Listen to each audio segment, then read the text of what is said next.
Mes salutations à tout un chacun. Nous allons prendre nos Bibles pour écouter la parole de Dieu ce midi. Alors, le thème que nous allons aborder ce midi s'intitule tout simplement l'impact du règne de Dieu dans la vie d'un homme. L'impact du règne de Dieu dans la vie d'un homme. Et chaque fois que je vois Maman Grace, j'aime bien lui demander de faire la lecture.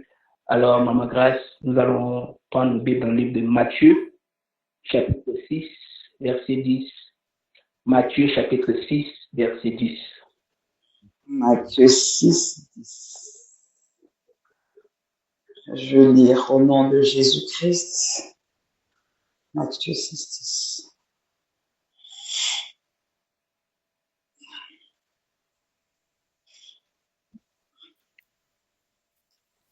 Excusez-moi. Que ton règne vienne. Que ta volonté soit faite sur la terre comme au ciel. Parole du Seigneur. Amen. Merci. Amen. Merci, Maman Grace, pour la lecture. Que ton règne vienne, que ta volonté soit faite sur la terre comme au ciel. Alors, cela fait partie de la prière que justement le Seigneur Jésus avait enseigné à ses disciples. Les disciples étaient s'interrogeaient parce qu'ils se disaient, est-ce qu'il y a une meilleure manière de prier? Vous savez, dans le livre de Jacques, la Bible dit que nous prions et nous demandons des choses, nous ne les obtenons pas parce que nous prions mal, dans le but de satisfaire nos passions. Alors, je pense que l'inquiétude que les disciples avaient eue avant de poser cette question à Jésus était à sa place. Ils voulaient avoir une révélation, ils voulaient connaître la meilleure manière de prier. Tout le monde ici a besoin de savoir comment mieux s'exprimer ou comment prier d'une manière qui peut toucher le cœur de Dieu et voir sa prière être exaucée. Alors Jésus, dans son enseignement, pendant qu'il leur parlait, il a dit, avant de commencer toute prière, dites que notre Père qui est aux cieux, il faut d'abord reconnaître que Dieu est d'abord ton Père, et tu l'appelles Père, tu dis notre Père qui est aux cieux, que ton nom soit sanctifié, que ton règne vienne. Alléluia. Que ton règne vienne. Alors aujourd'hui, nous allons plus nous apaisantir sur le verset 10. On ne va pas s'étendre sur les restes des versets. On va rester simplement sur le verset 10 qui dit que ton règne vienne, que ta volonté soit faite sur la terre comme au ciel. Alors je le disais que l'impact du règne de Dieu dans la vie d'un homme, c'est ça notre thème que nous allons aborder aujourd'hui. Alors, lorsqu'on parle de règne, on doit nécessairement se poser une question. C'est quoi le règne? Parce que beaucoup de gens, lorsqu'ils prient, ils invoquent le règne de Dieu. Ils disent, Seigneur, je veux voir ton règne, je veux que ton règne vienne. Mais pendant qu'ils invoquent le règne de Dieu, est-ce qu'ils comprennent ce que le règne de Dieu signifie? Voilà la première chose qu'on va essayer d'expliquer avant d'avancer graduellement. Alors, lorsqu'on parle de règne de Dieu, le règne de Dieu n'est pas seulement une parole religieuse ou un slogan spirituel. Le règne de Dieu ici consiste à implorer la domination de Dieu, à inviter Dieu dans son autorité, à inviter Dieu dans son gouvernement et de manifester lui-même sa présence dans ta vie ou dans un endroit quelconque. Donc le règne de Dieu ici, c'est l'autorité de Dieu, c'est la domination de Dieu, c'est le gouvernement de Dieu dans la vie d'une personne. Donc chaque fois que tu invoques le règne de Dieu, tu fais appel en sorte à sa domination, tu fais appel à son autorité et tu fais appel à son gouvernement dans ta vie. Ça peut être dans ta vie, ça peut être dans ta société, dans une société, ça peut être dans ta famille, ça peut être dans ta nation, ça peut être dans Cité de David, ça peut être dans Disciples accomplis, ça peut être dans la voie du réveil, ça peut être partout, là où tu veux que le Seigneur puisse dominer, là où tu veux que le Seigneur puisse manifester son règne, tu fait appel à son règne et il manifeste sa domination, il manifeste son autorité. Parce que nous savons que là où Dieu règne, là où Dieu domine, les forces des ténèbres ne peuvent pas opérer.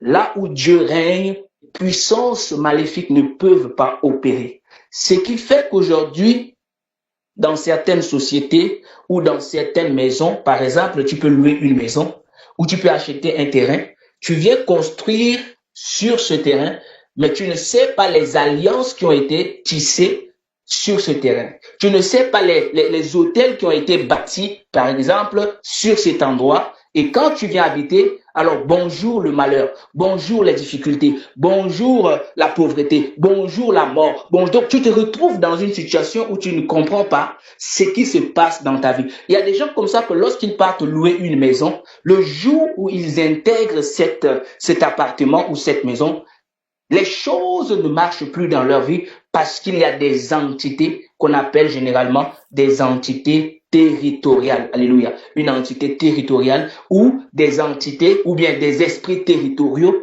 qui gouvernent déjà ce lieu, qui ont érigé par exemple l'empire dans ce lieu. J'entends souvent des chrétiens dire, lorsqu'ils prient, ils disent, oui Seigneur, comme tu l'as dit à Josué, tout lieu où foulera la plante de mes pieds, tu me donnes en possession. Est-ce que Josué était n'importe qui?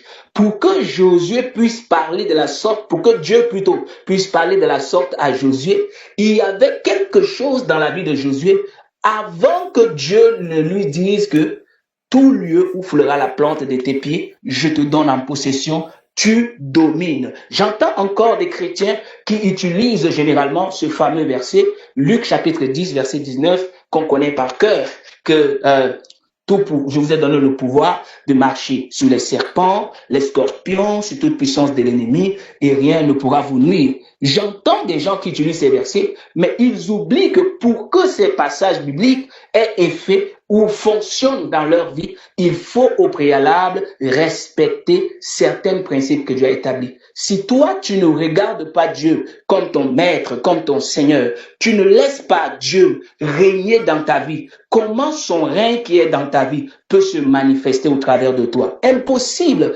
Avant que le règne de Dieu ne puisse se manifester au travers de toi, pour que tu puisses dire, peut-être tu arrives dans un endroit, je possède ce lieu, ou bien je domine en ce lieu, je domine dans ce quartier, je domine dans cette maison, je fais ceci, je fais cela. Il faut que toi, tu t'alignes d'abord avec la volonté de Dieu. Mais tant que tu n'es pas soumis à Dieu, tu ne peux pas exceller dans son autorité. Tu ne peux pas utiliser son autorité. Alléluia. Il faut que tu sois d'abord soumis à Dieu. Voilà pourquoi la Bible déclare que soumettez-vous à Dieu et résistez au diable et il fuira loin de vous. Avant que tu ne résistes aux entités territoriales ou aux esprits territoriaux ou environnementaux, il faut que tu sois une personne qui se soumette à Dieu. Beaucoup des enfants de Dieu n'aiment pas se soumettre à Dieu. Beaucoup d'enfants de Dieu n'aiment pas obéir à Dieu, mais ils veulent user, ils veulent utiliser son autorité pour dominer, pour régner. J'entends les gens, moi je suis appelé à régner, moi je suis appelé à dominer. Dieu m'a donné la domination, donné l'autorité. Ce n'est pas faux. Dieu nous a tous donné l'autorité, mais l'autorité de Dieu ne fonctionne pas comme ça. Alléluia. Lorsque Jésus dit à ses disciples, dites que ton règne vienne sur la terre comme au ciel, ça veut dire que quoi? Tu amènes le surnaturel de Dieu à se manifester dans le naturel. Tu amènes l'autorité céleste à se manifester sur la terre. Tu amènes le gouvernement céleste à se manifester sur la terre. Mais pour cela, vous voyez ce que le Seigneur Jésus dit à la suite? Il dit, et que ta volonté soit faite sur la terre comme au ciel. Donc, tant que la volonté de Dieu n'est pas faite sur la terre comme au ciel, n'espère pas que son autorité ou son règne puisse également se manifester dans ta vie. Il y a une grande puissance, il y a un grand impact dans le règne de Dieu, et alléluia, dans la vie d'un homme, surtout d'un enfant de Dieu. Il y a de l'impact majeur. Et beaucoup ne bénéficient pas de cet impact, malheureusement. Nous partons à l'église, nous prions, nous jeûnons. Peut-être tu as fait 15 ans déjà dans la foi. Peut-être tu as fait déjà 20 ans dans la foi. Mais tu as comme l'impression que ta vie chrétienne est encore superficielle. Tu as comme l'impression que tu es naturel. Tu as comme l'impression que lorsque tu pries, il n'y a pas une autorité qui se manifeste, il n'y a pas une puissance qui se déploie. Tu as comme l'impression que, au fait, quand tu parles aux démons, les démons rient. Ils ne te gèrent même pas. Tu ordonnes aux situations, mais les situations ne t'obéissent pas. Parce que, bien aimé, Dieu fonctionne avec des principes. Et même les démons connaissent les principes du royaume. Et pour que ces principes puissent fonctionner, il faut les respecter. Alléluia. Alors, comme je le disais, le règne de Dieu, ce n'est pas seulement une parole religieuse ou un slogan spirituel, mais le règne de Dieu, c'est la domination, c'est l'autorité, le gouvernement de Dieu dans la vie d'une personne, d'une famille, d'une église, d'une nation, d'un groupe de prière comme celui-ci et dans une société quelconque. Un enfant de Dieu, lorsque tu entres dans un endroit, même si on fait la sorcellerie, même si on fait la divination, tu es appelé à régner là. Tu es appelé à dominer dans cet endroit. Aujourd'hui, je vois que c'est beaucoup plus les sorciers qui dominent parce que quelque part, nous ne voulons pas user de notre autorité. Et pour user de ton autorité, il ne suffit pas seulement d'utiliser des versets bibliques, envoyer le feu, mais user de ton autorité commence d'abord par une soumission avant de manifester une résistance, comme la Bible l'a dit. Soumettez-vous à Dieu, résistez au diable et il fuira loin de vous. Tu ne peux pas résister au diable sans te soumettre à Dieu, bien-aimé. Alléluia. Donc tu comprends aujourd'hui pourquoi ton autorité, l'autorité que Dieu t'a léguée ne fonctionne pas. Il faut que tu respectes les principes que Dieu a établis. Alors là où Dieu règne réellement, la Bible dit que si le Christ vous a franchi, vous serez réellement libre. Là où Dieu règne réellement, le péché perd sa force. Là où Dieu, il y en a qui luttent encore avec le péché. Il y en a qui luttent encore avec certaines addictions. Le tabac, l'alcool, qui luttent avec le sexe, qui luttent avec beaucoup de choses. Et ils oublient que le Christ nous a affranchis. Il nous a donné le plein pouvoir, la domination. Il y a un verset dans la Bible qui dit qu'il nous a donné la domination sur le péché. Le péché ne dominera plus sur vous. Celui qui est sous le règne de Dieu domine sur le péché. Celui qui est sous le règne de Dieu, les ténèbres reculent devant lui. Celui qui est sous le règne de Dieu, la paix s'installe en lui. Celui qui est sous le règne de Dieu, la transformation commence dans sa vie. Celui qui est véritablement sous le règne de Dieu, la gloire de Dieu devient palpable, devient visible, comme ce groupe qui a chanté. Que ta présence en moi devienne réelle. Que ta présence en moi devienne palpable. Je veux une autre dimension de toi, la dimension du toucher. Je t'amène dans une dimension de gloire. Je t'amène dans une dimension du surnaturel, mais qui devient réel. Lorsque le règne de Dieu est réellement en toi, lorsque Dieu manifeste véritablement son règne en toi, on voit sa gloire apparente dans ta vie. Tu manifestes la gloire de Dieu. Et c'est ce que beaucoup des enfants de Dieu, c'est ce que nous devons rechercher, bien aimés. Il est inadmissible que nous soyons appelés des dieux, avec petit d. Il est inadmissible que nous soyons appelés des croyants, des enfants de Dieu, et que nous ne manifestions rien du surnaturel dans ce monde. La Bible déclare dans le livre de Romains 8:19 que l'humanité, la création toute entière soupire et attend avec ardent désir la révélation des fils. Si tu es fils de Dieu, tu dois manifester son autorité. Tu dois manifester sa domination. Lorsqu'on t'annonce une nouvelle effrayante, ça ne doit pas te faire pleurer. Ça ne doit pas te faire paniquer. Au contraire, tu souris, tu ris.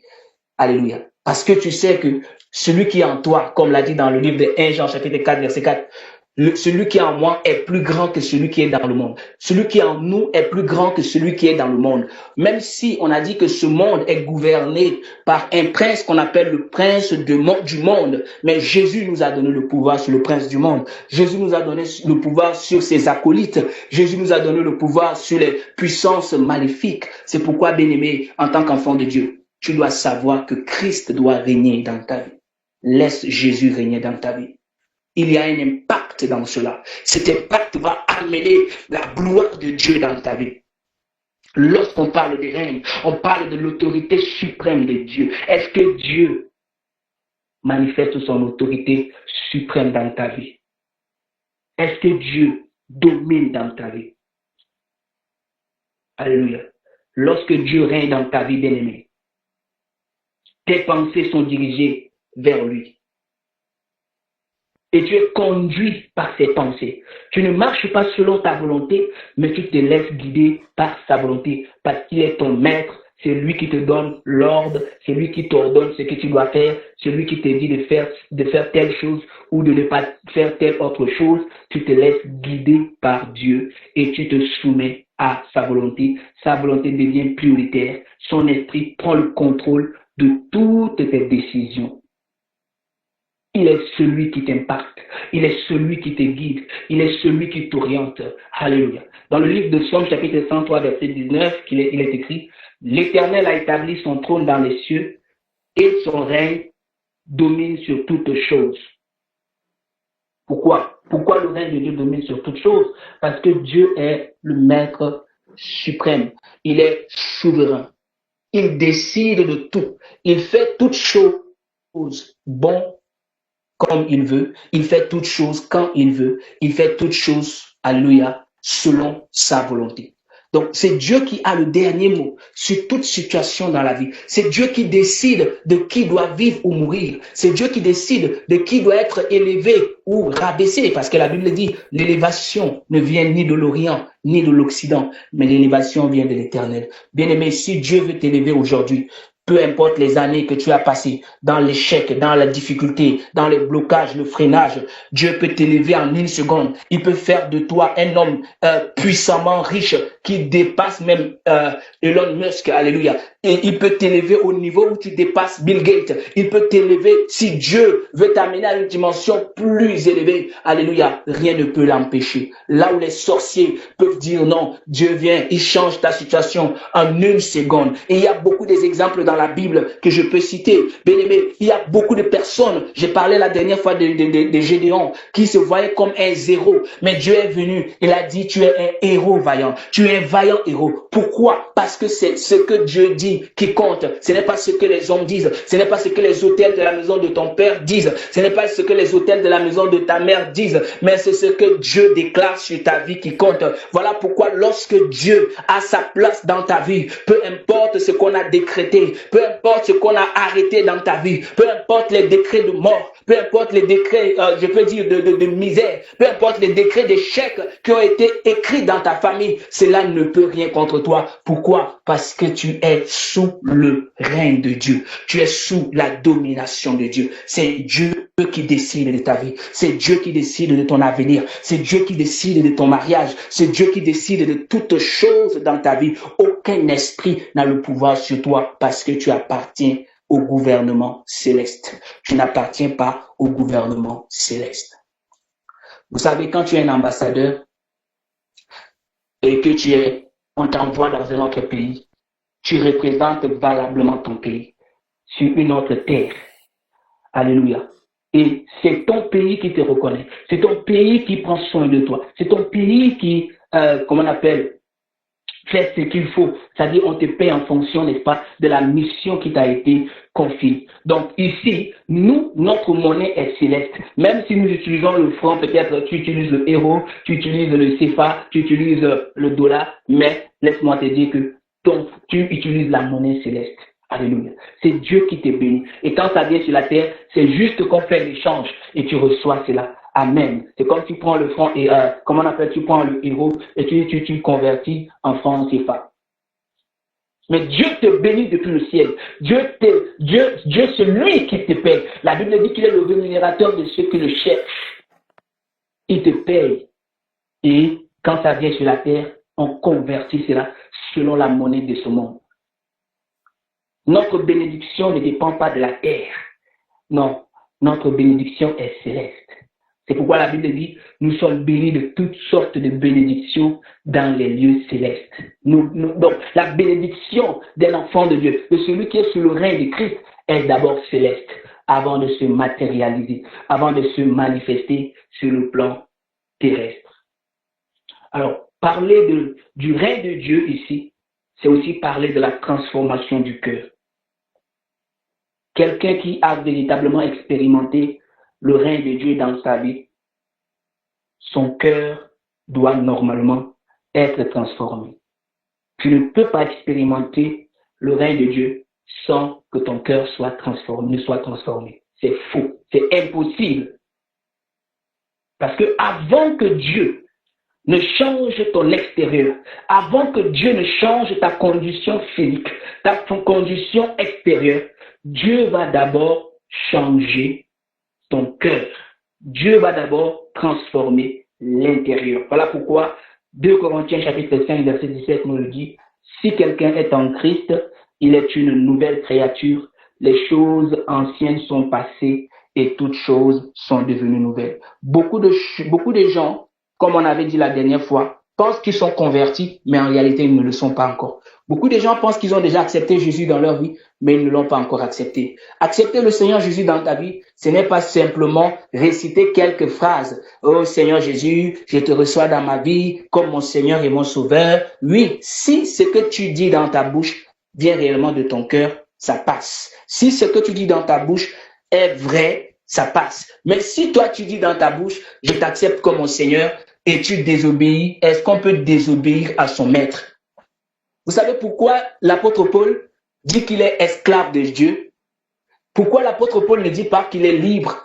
C'est vrai qu'en Jésus nous sommes libres, mais il dit qu'il est esclave de Dieu parce qu'il sait que il ne vit plus pour lui. Il ne vit plus pour sa gloire. Il ne fait plus les choses selon sa propre volonté. Il soumet sa volonté à la volonté de Dieu. Autrement dit, il est comme un esclave qui est soumis à son maître. Beaucoup de chrétiens, beaucoup d'enfants de Dieu, nous refusons d'être des esclaves de Dieu. L'apôtre Paul dit, moi l'esclave de Dieu. Alléluia. Est-ce que tu es l'esclave de Dieu?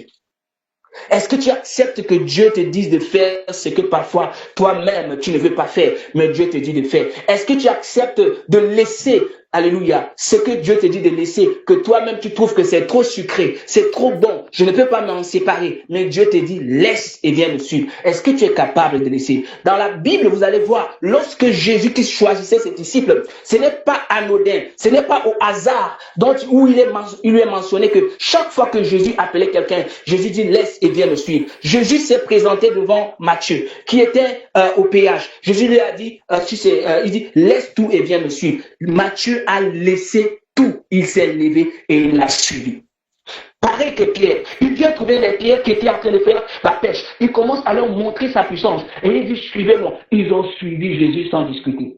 C'est plus tard que Pierre va lui poser la question, mais maître, c'est comment? Nous, on te suit depuis. On a laissé tout pour te suivre. Qu'est-ce que nous allons gagner en retour? Et Jésus lui a dit que si vraiment tu as tout quitté pour moi, alléluia, tu recevras cela au centuple dans ce monde et la vie éternelle en récompense. Il y a de l'impact lorsqu'on est sous le règne de Christ, lorsqu'on reçoit véritablement Jésus-Christ dans sa vie comme son Seigneur et son Sauveur personnel. Il y a de l'impact que le Seigneur te donne. Servir Dieu n'est pas une perte de temps comme beaucoup le pensent.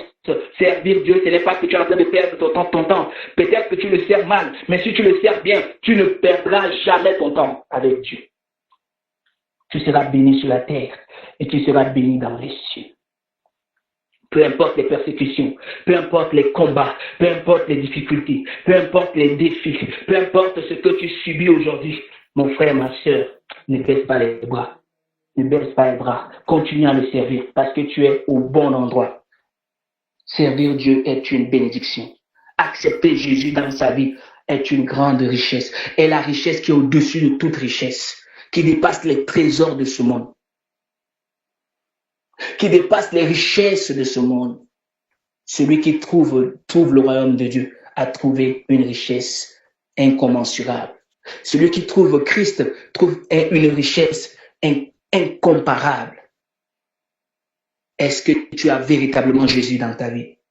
Avant de parler du règne de Dieu, est-ce que Jésus règne véritablement dans ta vie? Ou il y a encore des choses qui t'amènent à désobéir à Dieu? Tu dis à Dieu, non Seigneur, je peux abandonner tout, mais ça je n'abandonne pas. Ça veut dire que Dieu n'est pas encore ton maître. Dieu n'est pas encore ton maître. Jésus n'est pas encore ton maître. Un jour, Jésus a dit, pourquoi vous m'appelez Seigneur? Pourquoi vous m'appelez Seigneur? Et vous ne faites pas ce que je vous commande. Et vous ne faites pas ce que je vous demande de faire.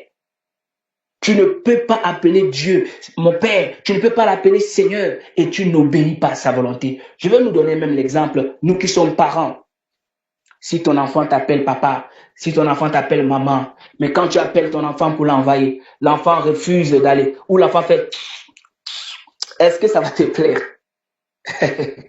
Toi qui es père d'enfant, toi-même tu vas dire, est-ce que c'est mon enfant? Tu vas dire que c'est pas mon enfant. Si tu veux même faire du bien à tous tes enfants, mais l'autre, tu vas pas lui faire du bien. Pourquoi? Parce qu'il ne se soumet pas à toi. Apprenons à nous soumettre à Dieu. Alléluia. Apprenons à nous soumettre à Dieu.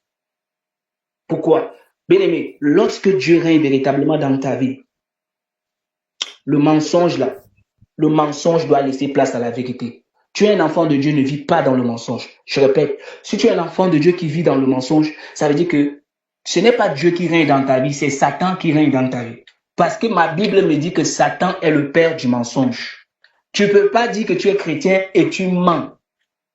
Ça, c'est pas Dieu. La Bible dit que Satan est le père du mensonge. Donc, si je suis sous le règne de Dieu, Jésus dit dans Jean chapitre 14, verset 6, il dit quoi? Je suis le chemin, la vérité et la vie. Donc, si je suis sous le règne de Christ, je dois aimer la vérité plutôt que le mensonge. Si je suis sous le règne de Christ, la haine est remplacée par l'amour.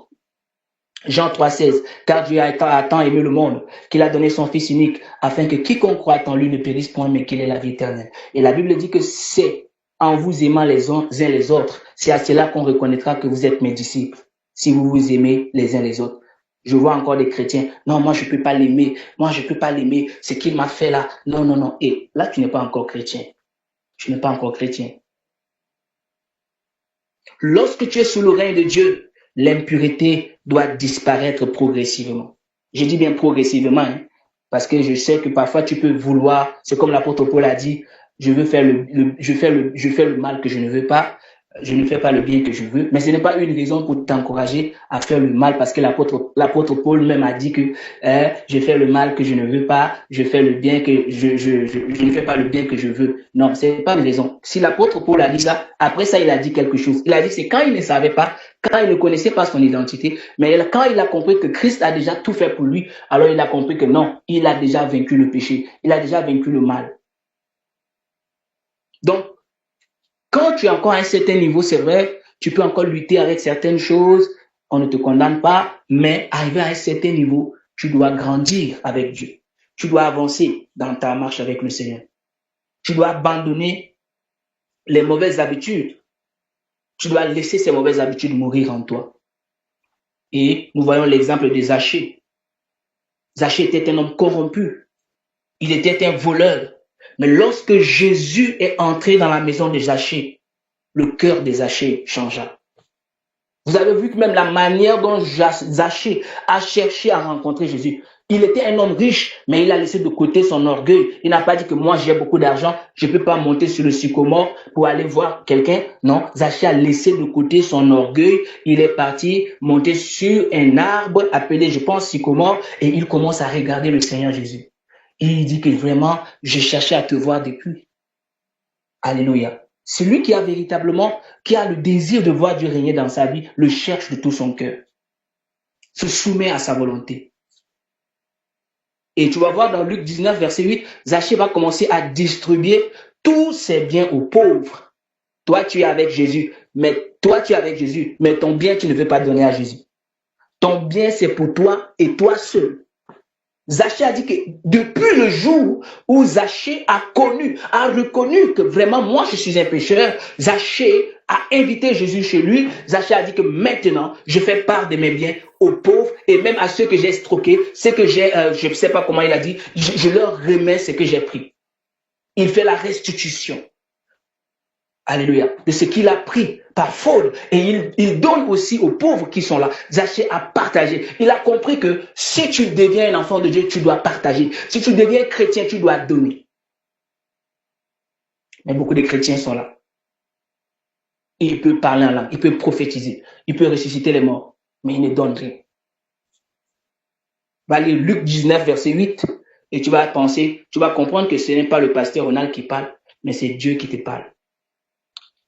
Donc, le règne de Dieu dans ta vie doit produire nécessairement une transformation intérieure. Le règne de Dieu tu ne peux pas dire que tu as le règne de Dieu et tu n'as pas la paix. C'est archi faux. Je ne suis pas en train de te dire que quand tu es un enfant de Dieu, tu ne vas pas manquer de problèmes. Non, c'est quand tu es enfant de Dieu même que tu auras beaucoup de problèmes. Mais la bonne nouvelle est que ces problèmes sont nuls et sans effet dans ta vie. La bonne nouvelle est que ces problèmes sont multipliés par ln de 1. À l'école, on nous dit ln de 1, c'est 0. Donc, quel que soit le nombre de tes problèmes, tu multiplies par ln de 1 et tu avances. Pourquoi? Parce que tu ne vis pas selon le système du monde, mais tu vis selon le système céleste. Voilà pourquoi tu dois comprendre que Christ, dans sa parole, nous fait comprendre ceci, que je vous laisse ma paix. Et il dit, je ne vous la donne pas comme le monde. Alléluia. Ceux qui recherchent la paix du monde, ce sont ceux-là qui ont toujours des problèmes. Dépression par-ci, c'est-à-dire suicide par-là. Ils n'ont pas la joie et pourtant ils ont Jésus. Concentre-toi sur Jésus, celui qui donne la véritable paix, celui qui donne la véritable joie. Je vous laisse la paix, je vous donne ma paix. Il n'a pas dit je vous donne la paix de ce monde.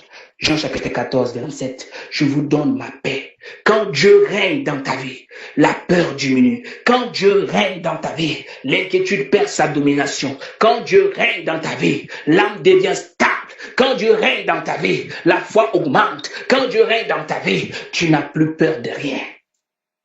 Peu importe les oppressions, peu importe les attaques, peu importe les combats, rien ne t'effraie. Tu n'as même pas peur de l'avenir. Tu n'as pas peur de l'avenir de tes enfants. Un jour, j'ai dit à quelqu'un que, est-ce que tu sais que l'avenir de mes enfants est dans la main de Dieu? Alléluia. Bien aimé, moi je vois des chrétiens ici qui se battent. Oui, c'est bien de te battre dans la vie, on ne refuse pas, il faut te battre. Mais ne pense pas que c'est toi qui assure la sécurité de ta famille. C'est Dieu qui assure la sécurité de ta famille. Ce que toi, tu dois rechercher, la Bible dit, fais de l'Éternel tes délices. Psaume 37, fais de l'Éternel tes délices. Et il te donnera ce que ton cœur désire. Il n'a pas dit, il te donnera ce que tu vas lui demander. Ce que ton cœur désire, ça veut dire quoi?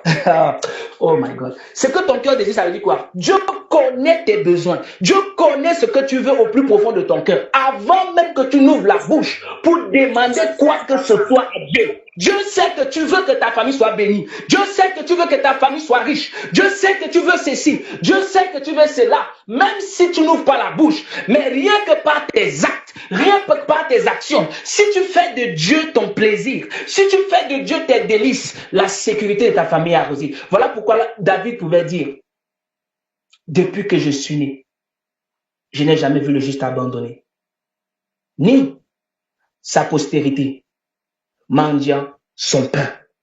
Alléluia. Le juste, c'est celui qui croit au Seigneur Jésus. Le juste, c'est celui qui se soumet à Dieu. Le juste, ce n'est pas celui qui pose de bons actes, mais c'est celui qui a d'abord accepté d'être sous le règne de Jésus-Christ. Alléluia. Est-ce que tu es sous le règne de Jésus?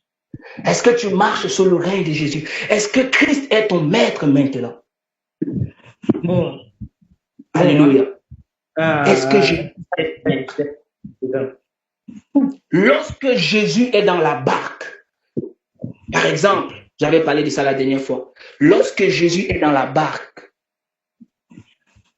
la tempête se soumet à Jésus. Si Jésus-Christ est dans la barque, c'est toi, supposons que toi tu es la barque, Jésus-Christ est en toi. La tempête qui s'élève ne peut jamais te faire et ne peut jamais te renverser. Alléluia. Quelle que soit la tempête, Jésus te donne de l'équilibre. Jésus te donne de l'équilibre. Et Jésus arrête la tempête qui est dans ta vie. La tempête ici, ça peut être la maladie. La tempête ici, ça peut être le blocage. La tempête ici, ça peut être les problèmes. Ça peut être tout ce qui combat ta destinée. Mais Jésus-Christ, tant que Jésus-Christ est dans ton cœur, la tempête ne peut rien contre toi. Supposons que la barque, c'est le monde. Je vais donner l'exemple. La barque, c'est le monde. Et toi, tu es dans la barque, Jésus aussi est dans la barque. Si Jésus-Christ t'accompagne dans ce monde, quels que soient les flots de la mer, quelles que soient les tempêtes, quels que soient les vents, ces vents ne peuvent pas te détruire. Pourquoi? Parce que Jésus est avec toi. Tu ne peux pas être dans ce monde sans Jésus. Il y a beaucoup de gens dans ce monde, ils sont dans ce monde, mais ils n'ont pas Jésus avec eux. Je me demande si les disciples, quand ils étaient dans la barque, si Jésus n'était pas avec eux dans la barque, ils allaient faire comment? Puisqu'ils avaient même d'abord peur. Ils commençaient à trembler. Quand les vents, les vagues se soulevaient, ils commençaient à trembler. Jésus qui s'est réveillé, il s'est dit, mais c'est comment? Homme de peu de foi, c'est comment? Je suis là avec vous, vous avez peur? Bien-aimé, je vais te dire ce midi, Jésus-Christ est avec toi. Tant que Jésus-Christ est dans la barque avec toi, n'aie pas peur. Tant que Jésus-Christ est avec toi dans la barque, ne sois pas tremblé. Tant que Jésus-Christ est avec toi dans la barque, ne laisse pas la tempête t'intimider. Ne laisse pas les vagues t'intimider. Ne laisse pas les sorciers t'intimider. Ne laisse pas les mauvaises nouvelles t'intimider. Ne laisse aucune situation t'intimider. Pourquoi? Parce que Jésus est avec toi dans la barque. Tu serais en train de faire comme les disciples. Les disciples étaient là, Jésus était là. Mais comment Jésus-Christ, celui à qui la nature se soumet, celui à qui les forces des pesanteurs se soumettent, mais comment se fait-il que Jésus soit là? Mais vous paniquez, Jésus me m'était dépassé. Le problème de beaucoup de chrétiens aujourd'hui, c'est parce qu'ils manquent de foi. Jésus peut être dans ta vie, mais tu manques de foi. Tu n'expérimentes pas la puissance de Dieu parce que tu manques de foi. Tu n'expérimentes pas le surnaturel de Dieu parce que tu manques de foi. Tu n'expérimentes pas la gloire de Dieu parce que tu manques de foi. Amen. Considère la présence de Jésus-Christ dans ta barque. Considère la présence de Jésus-Christ maintenant. Ne panique pas. Ce qui peut faire paniquer tout le monde, toi, ça te fait rire. Toi, ça te fait... Quoi? Parce qu'il est là dans la barque. Jésus-Christ est dans ta barque. Jésus-Christ est avec toi. Alors tu n'as rien à t'inquiéter. Tu n'as pas à te lamenter. Tu n'as rien à te soucier. Tu dois croire fermement que ton avenir, ton destin, ta destinée, ta vie, tout est dans la main de Dieu. Tout ce que Dieu attend de toi, c'est que tu aies la foi. Le problème de certains chrétiens, ce n'est pas parce qu'ils ne sont pas nés de nouveau. Ils sont bel et bien nés de nouveau, mais ils n'ont pas la foi. La foi les manque. C'est la seule différence avec d'autres personnes. Tu vas voir quelqu'un comme ça, dès qu'il vient de croire au Seigneur Jésus, le niveau de sa foi va l'amener à franchir des étapes, à franchir des dimensions que quelqu'un qui a fait 10 ans, 15 ans, 20 ans dans la foi, il est au même niveau, mais il ne veut pas avancer. Il y a des gens comme ça. Il vient de croire hier, mais sa vie change. Tu dis, il a fait comment? Non, c'est parce qu'il a plus de foi que toi. Et je vais vous dire que la foi a des niveaux. Un jour, les disciples ont demandé à Jésus, augmente notre foi. Ça veut dire que quelque part, la foi a des niveaux. Mais Jésus leur a dit d'abord que même si vous avez la foi, ça veut dire qu'il manquait même de foi. Si vous avez la foi comme un grain de sénévé, vous direz déjà à cette montagne, déplace-toi. Et un peu plus loin, la Bible dit que pour que ta foi s'augmente, il y a des choses à faire. Donc la foi a des niveaux. Mais quand tu as déjà la foi, c'est déjà beaucoup. Mais est-ce que tu as même la foi? Il faut commencer d'abord par là. Avant de te poser la question, quel est le niveau de ma foi? Est-ce que tu as déjà la foi? Parce que la Bible dit, même si ta foi est comme un grain, ôte-toi de là. Montagne, ici, c'est le blocage de ta vie. C'est cette situation qui t'empêche d'avancer. Alléluia. Tu parleras à cette montagne. Le règne de Dieu brise les chaînes, détruit les œuvres des ténèbres. Quand Dieu règne dans ta vie, bien-aimé, les puissances des ténèbres perdent du terrain. Voilà pourquoi dans Jean 3, 8, verset 8, la Bible dit, le Fils de l'homme, le Fils de Dieu, a paru afin de détruire les œuvres du diable.